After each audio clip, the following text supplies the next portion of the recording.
নমস্কার দর্শকগণ, আজকের এই বিশেষ সাক্ষাৎকারে আমরা জানব এক বাস্তব অভিজ্ঞতার কথা, যা শুনে আপনি অবাক না হয়ে পারবেন না।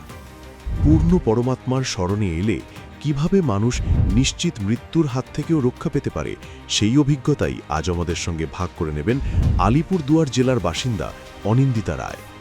আগে তিনি প্রথাগত দেবদেবীর ভক্তি করতেন, কিন্তু এক ভয়ঙ্কর রাতে স্বপ্নে যখন যমদূত তাকে নিতে আসে, তখন পরিবারের কেউই তাকে বাঁচাতে পারেনি।